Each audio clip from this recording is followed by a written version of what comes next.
Hi, so today we are talking about waiting on God. If you are getting tired, if you are getting weary in the wait, stick around because this video is just for you.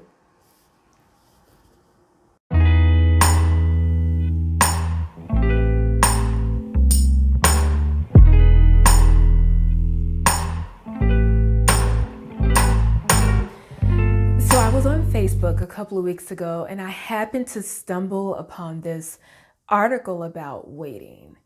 And as I read the comments, there was this young girl or young lady, and she really just pretty much shared her heart about how hard it was to wait. She'd been waiting for 15 years for whatever it was. And I want to assume that it had something to do with being single.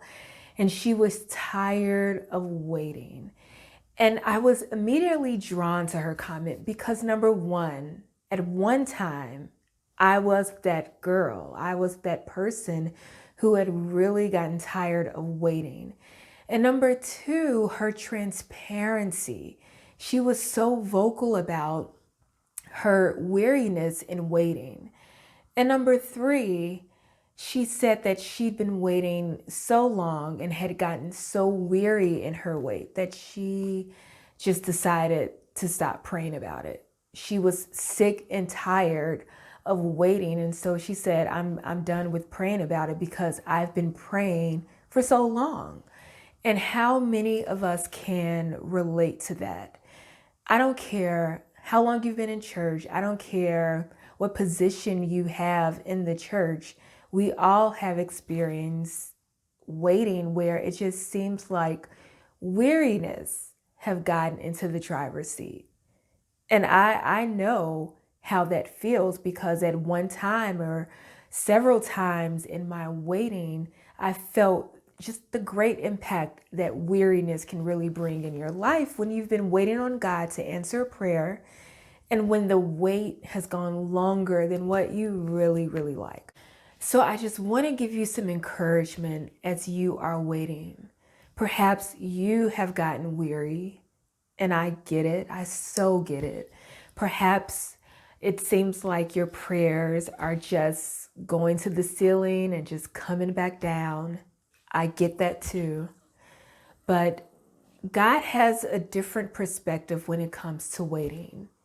His waiting time is always purposeful. And if we look in the Bible, because the Bible isn't just full of stories, they're full of people who have gone through the things that we've gone through.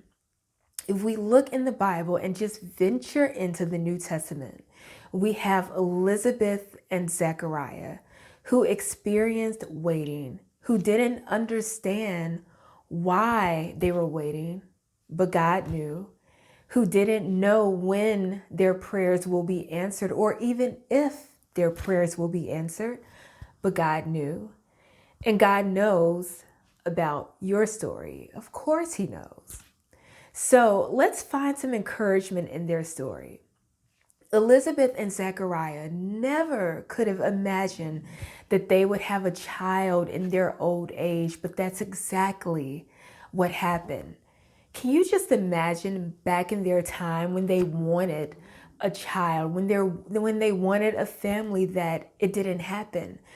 You know, I'm sure they tried and tried to conceive, but Elizabeth's womb was pretty much shut. And rightly so, because the child that Elizabeth and Zechariah had, he had to be born at a certain time. And who am I referring to? I'm referring to John the Baptist. John the Baptist paved the way before the Messiah, before Jesus came. So he had to be born at a specific time, which just encourages us to know that our waiting time isn't just about us. Our waiting time really serves as a larger, purposeful thing that God is doing in our lives that, number one, we may not understand right now until the appointed time. And I didn't understand that fact myself until the Holy Spirit just really kind of let me in on this different perspective that I never would have thought in the first place. You see, John the Baptist was really prophesied back in the Old Testament. If you look at Malachi 3:1 and in the book of Isaiah, John the Baptist was prophesied before the New Testament. The word says, "Before I formed you in the womb, I knew you. I've ordained all your days to come to be before they even came to be." And so Elizabeth and Zechariah had no idea that they would birth John the Baptist, who was a cousin of Jesus. And all the time that they waited, all the time that they probably experienced worry and doubt, God already knew, because he had already planned for John the Baptist to be born at a specific time. I don't know what you've been waiting on, and I don't know how long you've been waiting on. But number one, your prayers matter. And God has already really answered that prayer. How do we know that? Because we can look at Elizabeth and Zechariah's story and see how John the Baptist was already prophesied and foretold in the Old Testament before the New Testament ever came to be. And perhaps your waiting time is more purposeful than you'd ever think. You have no idea what's behind that wait. You have no idea, how that waiting is going to birth a greater and bigger connection or bear so much fruit than just your immediate thoughts of what the wait can do for you. You have no idea of what your promise can bring, not only to your family, but to the people that's connected to you, and perhaps even the world.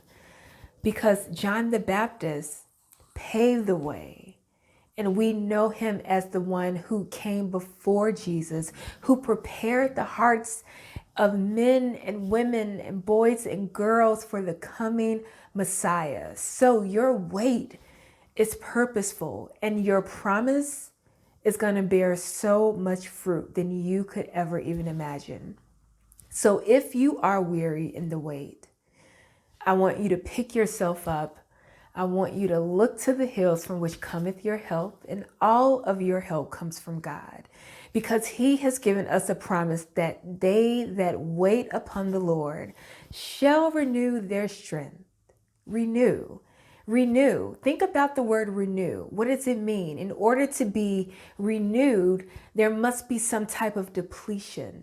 And if you are depleted from the wait, if you've gotten weary, I understand, and God understands too. And that's why he gave you a promise. He gave me a promise. He gave all of us a promise that he will renew your strength. He has a wonderful promise for you. Your waiting is not in vain. So if you are weary, turn that weariness into worship, because God knows, he understands, and he gets you. And number one, he will renew your strength. He will get that weariness out the way. Give it to him as an offering. Saying, Lord, I'm weary, but I know that you can do so much more with this weariness than I ever could. So give it all to him. He will renew. That's a promise. And he is a promise keeper. He will renew your strength. Keep looking to him. And don't give the devil a foothold, because he wants you to be so vulnerable that you are weary to the point where you stop believing that your prayers don't matter, but they do. And he wants you to stop believing that God won't fulfill that promise, but he will. Because God is not a man that he shall lie. He's not like us. Isn't that a wonderful thing? He is not like us. He's a promise keeper, and at the appointed time, he will deliver. He will make good on his word, because he is watching his word and he will perform it. So let that be an encouragement to you. Keep waiting, keep standing, and keep believing that God is hearing your prayer, and turn that weariness into worship. He will not fail you, my friends. He will not fail you. Until next time, I'll see you guys next Wednesday. Let's keep encouraging ourselves and let's get in the Word. And I will see you next Wednesday. Bye.